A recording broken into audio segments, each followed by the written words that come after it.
What you hear all the time from agents and lenders: renting is more expensive than owning. You should always own. And it's not actually always the case.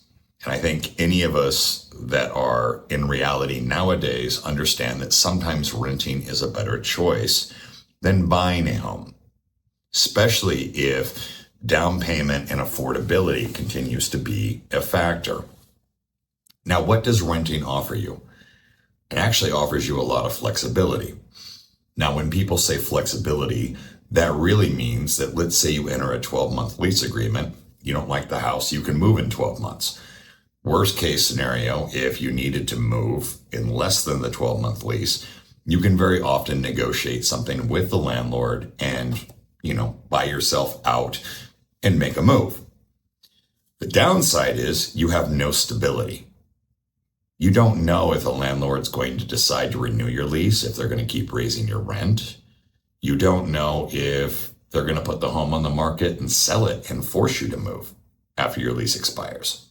Whereas owning will allow you to build equity and always know that any effort and money you put into your home, it remains yours.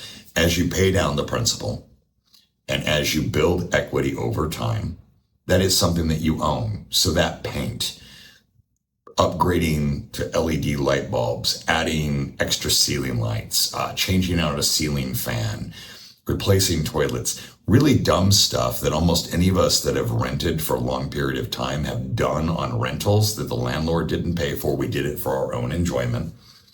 At least those remain yours for the time that you decide to own the house.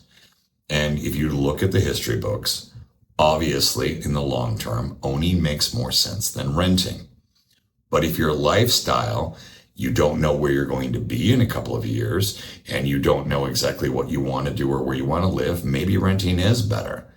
You have to make that decision. And often speaking with a lender and even a financial advisor is good advice before you decide whether or not you want to plunk down the money, especially if it's your first purchase. Now, would I recommend to anybody who gets into the market and buys their first home? Yes, because it's worked out really well for everybody I know, even those who only chose to reside in the house and own it for a couple of years.